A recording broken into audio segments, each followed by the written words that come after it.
Ooh, you're in a car. Must be Thanksgiving. I am honoring the busiest travel day in the country by travel.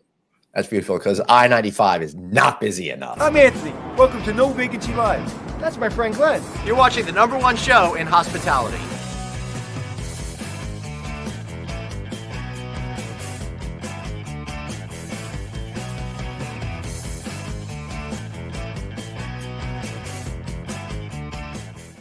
Everybody, welcome to No Vacancy Live. That's Anthony Melchiori. I'm Glenn Hausman. Happy Thanksgiving holiday. And thanks so much for choosing to spend some time with us today. Anthony, the one benefit I can think of to living here on Long Island versus you in Queens is with you going back and forth on that 95 all the time. Whenever I got to go up to New England, I just take that ferry right by my house, like 20 minutes from my house. And like, boom, I'm right up there. And you got I don't know why you said I live in that place. I don't live there.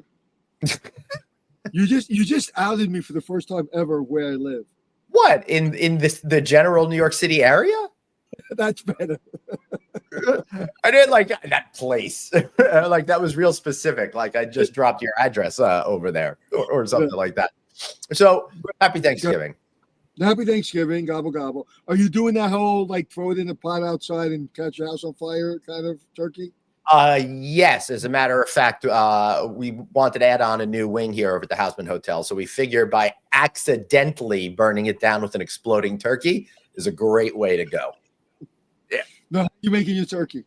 I am going to do it the traditional way in the oven, and I'm going to use my smoker to make a prime rib roast. So I'm looking forward to that. What do you guys do? I'm going to my in-laws and sitting down and eating.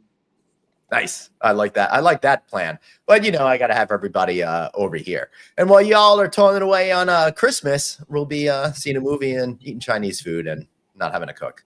So that is your rite of passage. It is. So, Anthony, I do want to talk about Thanksgiving and what we're thankful for, but I did want to focus a little bit on the passing of hospitality industry legend Harris Rosen, who died this week at age 85. He, I think, is one of the more unsung heroes of hospitality that really should have been recognized in a way that some of the other luminaries out there have been.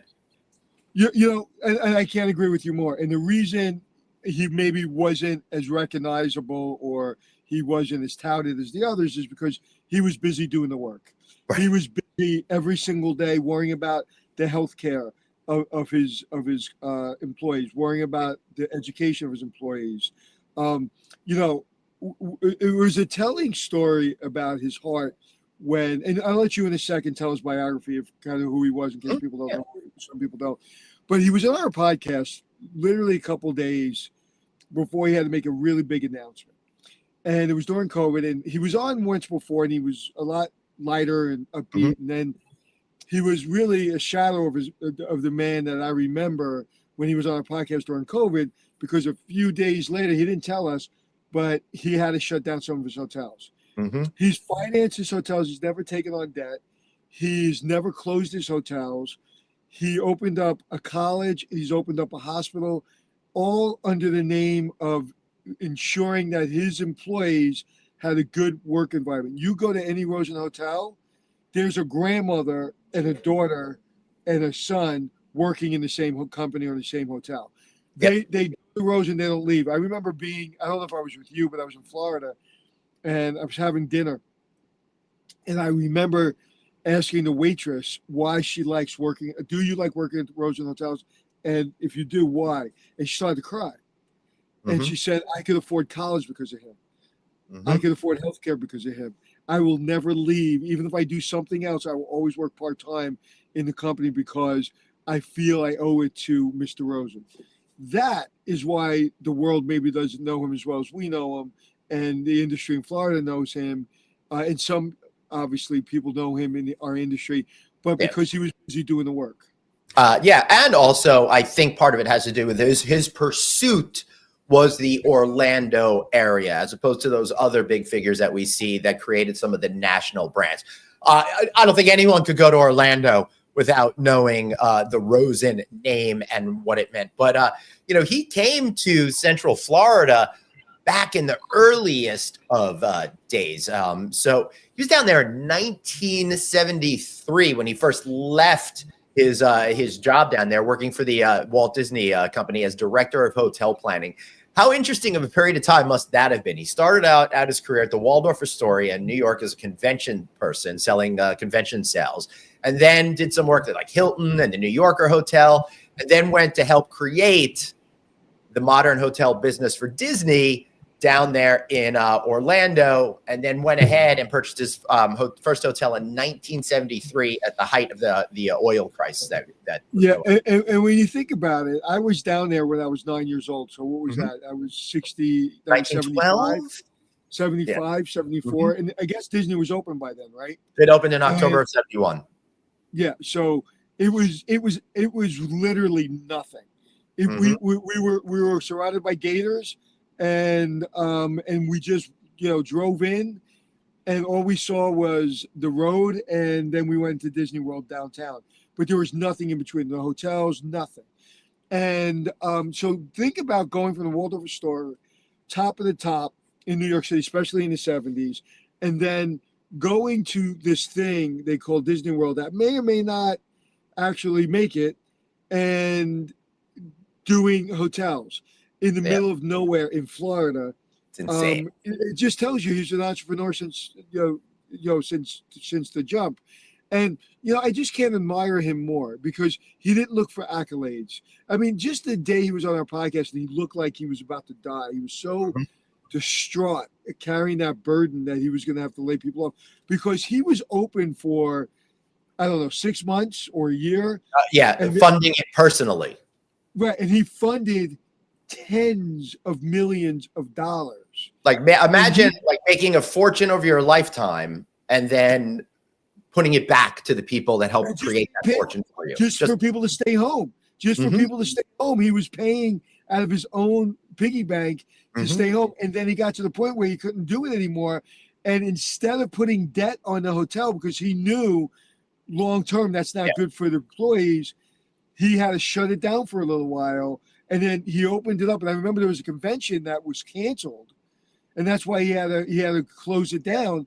And you remember what convention it was, and like he was so distraught by it. It just tells you the heart of the man. And just think of, if you look at your career and you think of how many people you affected in your career that remember the words you said when you were on stage or whatever. Now think of someone like him who's had tens of thousands of employees that he's literally taking care of like family. How many stories are there about how that man changed the trajectory of people's families' lives? It's amazing. Yeah, it really is. One of the more amazing things that he's done is, and we should rerun this show over the weekend. His show that we focused on with him entirely on Rosencare, which really defined his point of view about how he takes care of his employees and by creating a health system. And his whole argument was if they follow what he was doing on a national basis, we'd literally save like $1 trillion a year or something like that. And because people don't want to do the work, and there's a lot of work involved, there's a lot of understanding regulations.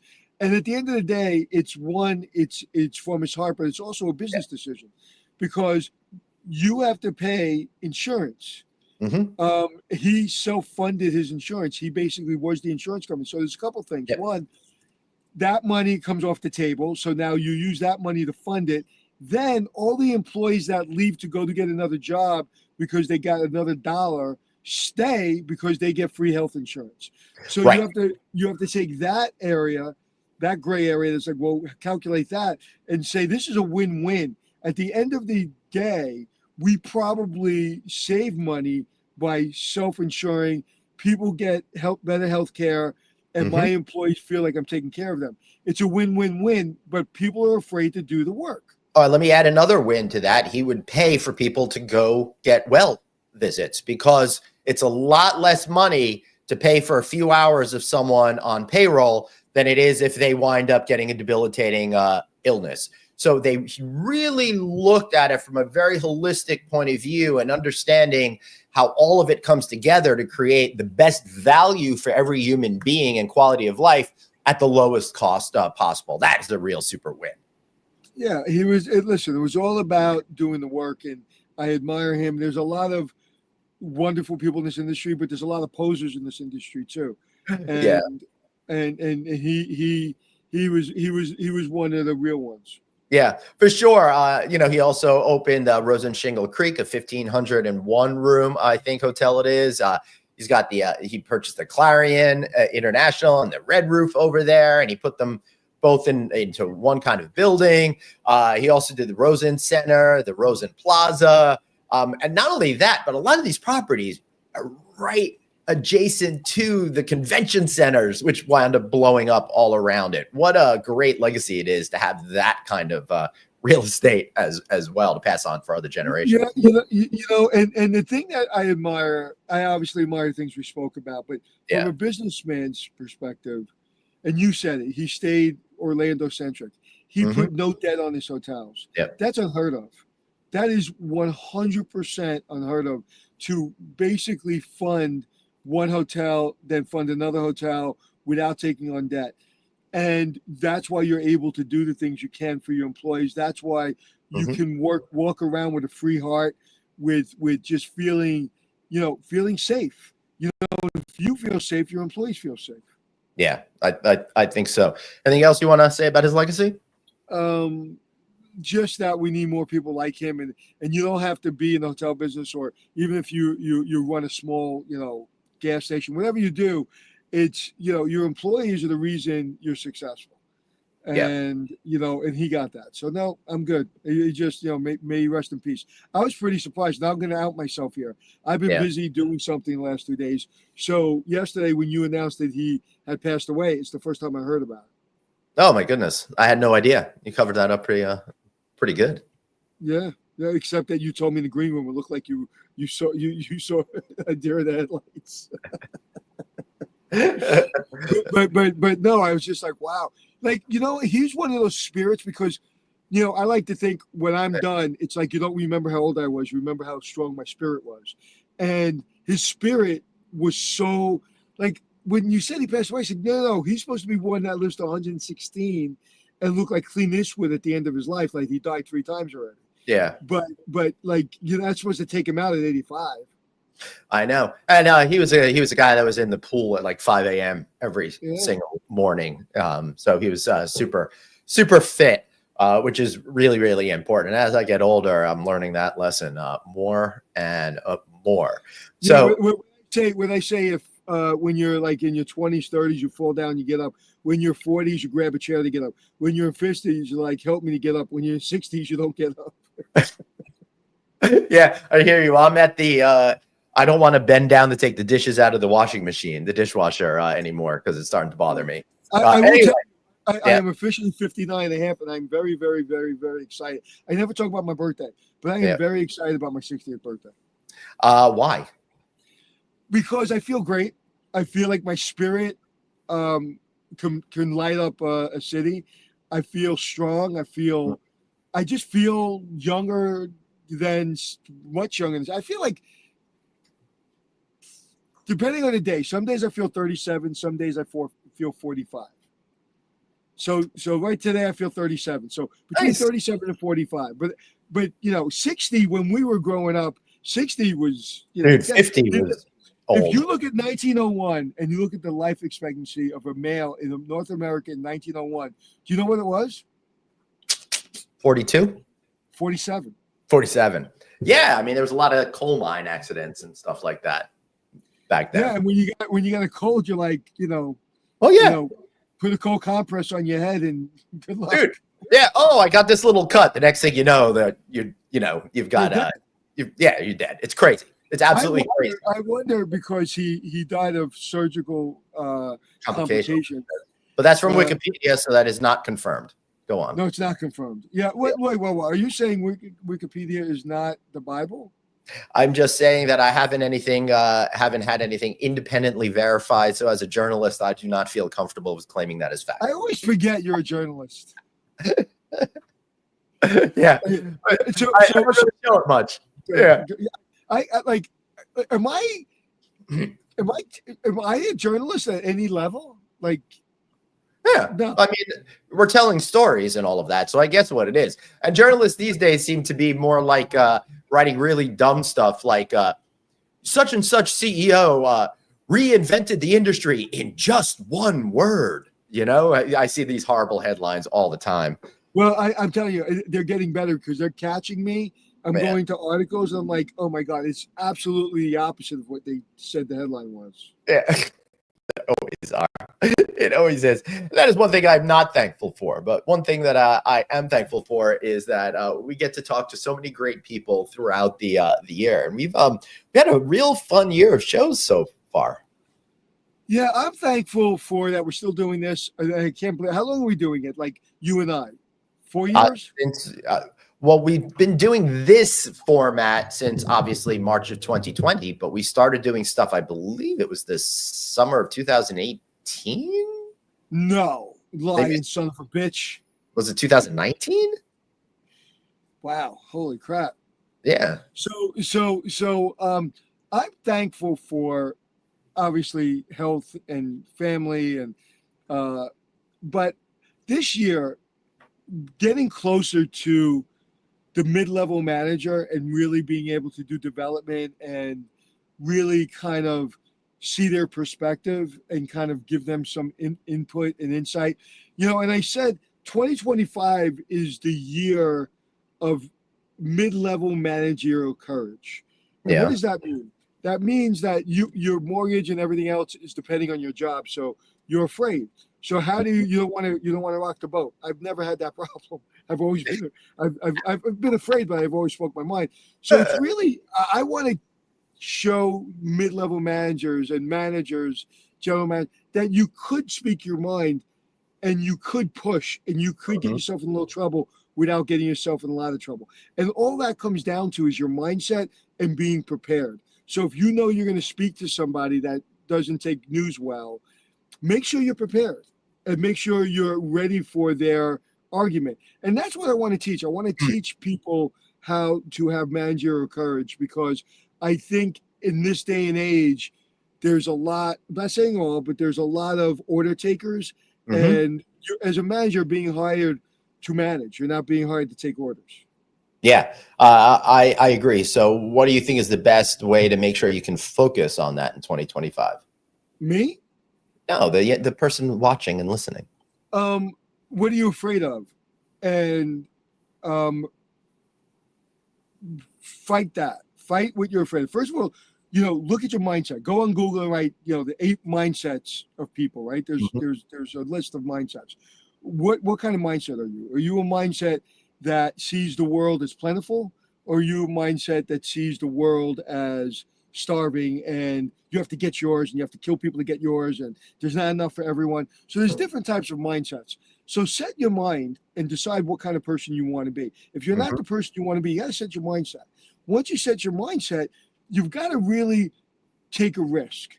And if you're going and speaking to someone, you have to be prepared. You have to be over prepared. Right. Don't just say something out of emotion just because you got to get it off your chest. It's taken me 40 years to learn that.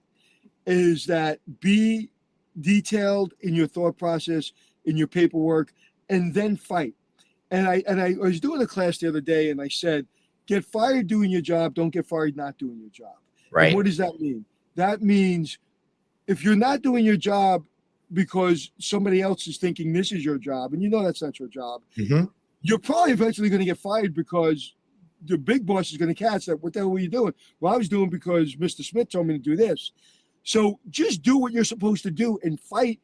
And once you're in a position to supervise people, you have to protect them. You have to protect them. That is your job. And if you're letting people above you and you're letting things above you affect the people that are working side by side with you, you failed. So if you get fired protecting them, if you get fired doing what you're supposed to do and fighting back to protect them, get fired. That's kind of, your job is to protect your team, period. I agree with that, but I think a lot of people get sidelined with that fear of getting fired. It's you know? natural. And I'd be lying if I didn't have that in my career. I'd be lying a lot. Yeah. Of course, I was scared, but for some reason, I have that terminal disease called the FU disease, where I can't help myself but tell people how I feel. Especially, like, I can take one, right? Yeah. I can get abused, and I can take crap, and I could eat it, right? I could eat it. I've never been able to eat it if it's going to affect my housekeeper or my friend. I Yeah. can't do it. It's physically and emotionally impossible Good. for That's a great me way to be. to let shit roll downhill. I just can't do it. Yeah. But it's so hard to work past that fear of getting fired and the unknown that could happen with it. I love that you're able to know that no matter what, you're going to be okay because you're doing the right thing. Well, also, you have to start building an FU fund. You have to start making sure Mhm. you're well protected, and that you're saving your money, and that gives you more courage growing Mhm. up in this business. And when you feel safer, you're a little bit better able to protect your team. When you Mhm. feel unsafe, and people in positions that have been in positions for a long time that are making a lot of money forget what it's like to pay rent, forget Yeah. what it's like to cover a mortgage. So they may not understand, oh, well, I have an open door policy. Yeah, you really don't. Right. Right. And because when people come to those, you know, mid-level managers or general managers, whatever, they don't feel comfortable because they've seen them react in another way, right? Yeah. I can tell you, Mr. Rosen, when you walk in his office, you felt safe. Right. Yeah. Yeah. He was the type of person that would make you feel safe, but make it very clear what needs to be done. Well, again, I am very, I had somebody said I made their mind melt once recently, and I'm very tough, insanely tough, but I'm Mhm. fair. But I'm Mhm. fair. So just because you're protecting your team or you're fair, again, I won't protect the team that doesn't deserve protection. If my Right. team screwed up, I ain't protecting bad behavior. Mhm. You Well, know, you're also going to deal with bad behavior before it gets to whatever levels above you. exactly. And if you can't, you know, that you shouldn't be in your position, or you should take a class to learn how to do that. But at the end of the day, it comes down to having a safety net, and you don't have to worry about, God forbid, you get terminated. At least you have a little bit of a runway Yeah. to go. And listen, the country's in $1.7 trillion worth of credit card debt. The credit card companies are charging 29% interest. It's more than the mafia charged when I was a kid in Brooklyn. It's ridiculous. Yeah. So you got to protect yourself from that. Yeah. Well, fortunately, I got out of that credit card debt and I haven't made the same mistake twice. So thank goodness for that. So yeah, you're right about all of these kinds of things. So what is one thing someone who could do now that's at the start of this potential being a manager journey to get them focused on being in that right head, to create those good habits now, even before they're in a position of authority? Get there before everybody else gets there. What does that mean? Does Mm-hmm. that mean get to the office early? Maybe. Mm-hmm. Does that mean, get to the problem that is coming down the pike Right. before everybody else? Maybe. Mm-hmm. Just get there early, whatever that means. Just get there before somebody tells you we're there, and you say, I knew we were going to be here. Just get there first. So if I had any success in my career, it's I've always got there first. Or not always, but a lot of times that Yeah. I feel it, and I go to that. And if you're a manager, you're not in the job of solving problems. You've heard me say this before. You're in the job of preventing problems. So Right. you can't prevent problems if you don't get there first. Okay. And so think of that. Just try to get there first. Try to outthink your boss. Try to outthink your housekeeper. Try to outthink everybody around you. And you can only do that when you're clear with your intention, and you're organized. You can't come in at 8 o'clock and you have an 8:15 stand up and be prepared for that stand up. Be Right. prepared for that problem when you walk in and the housekeeper has or the front desk has, and now you have 15 minutes to get to your meeting. Because the time Right. you open up the computer, you're already out of breath. So so make sure if you have to be there at 8:15 for a meeting, get there at 7 o'clock. Get your day started. Then walk into the meeting prepared. I remember when I was at the Macro Hotel, and we have stand up every single morning. It was actually, this was one of the ones that you sat down every morning on the second floor. And I used to get there at 8 o'clock, and the meeting was at 8:30. And it was never enough time. And I didn't learn that lesson. I never learned it. I left, and then I learned it. Right. I don't know if it ever hurt me, but I never felt helped. relaxed. Yeah. Right. So everything. And again, by having this perspective at this age and at this experience level, everything I'm talking about, I've failed at. Yeah. Right. And that's a good thing about being at our age. We failed at a lot of things. We learned a lot of lessons that we could, share. I failed at the things that were important but not critical, and I succeeded at the things that were critical. Right. Yeah, which is super important. So before we wrap up today, any advice on how to handle massive traffic on I-95? Yes, mindset. Yeah. You are traveling the day before Thanksgiving. Yep. You know what you're going into. Yep. Enjoy it. You're going into a holiday. You're going to see family. Some people maybe are good about that. Some people aren't. But you're alive. You're gonna be around family. You have a drink. You watch football. Enjoy it. Like I've been doing a lot of driving, and I've had 2 flat tires, blowouts. I've never had blowouts before. 2 flat tires blowouts, and one was at 1:30 in the morning. Oh. And it was right off of close to New York, and actually it was in New York. It was downtown New York, Brooklyn. And I said to myself, the first time it was like 7 o'clock. I'm going to pull over and fix the tire. Went in the service station, fix the tire. This one, I was just like, you know what? I'm going to see how many miles I could travel on this tire to get to the tire shop that's open 24/7 before I have to pay $500 for a new rim. So it's 14 miles. I went 14 miles on a flat tire, and I didn't have to change my rim. Now, I played that as a game, and I was really excited about seeing it. Yeah, I hear what you're saying. Right. Instead of getting fed up, because I wasn't changing the tire at 1:30 in the morning. I was exhausted. Right. Yeah. So I really got hurt, and I wasn't. So like, it's mindset, man. It's like you're on the road, you're traveling. Shut up and just enjoy it. Like, look, blue sky, you're good, man. I'm driving a beautiful car. Let's go. All right. Are you allowed or let yourself listen to holiday music now, or is it still too early? Oh, that's a great question. Tomorrow.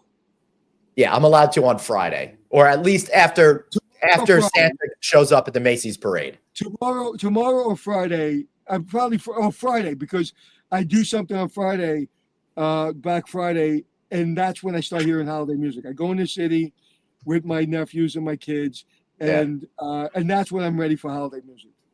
That's awesome.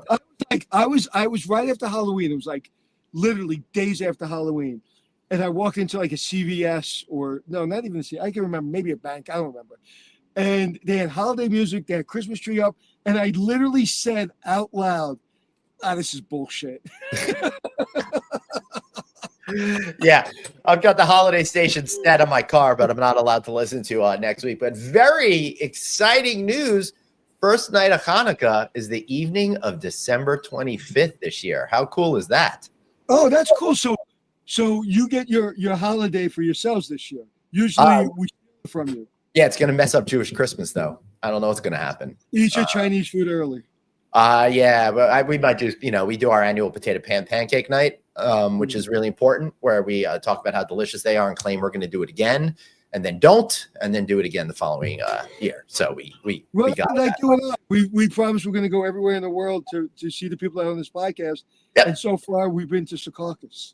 And to be fair, you've driven through Bridgeport a number of times recently. So you got that going on for you. All right, Anthony, anything that you want to say before we go? No, just everyone have a happy, healthy holiday. And remember, man, you got one life, so enjoy it. Yeah, that's right.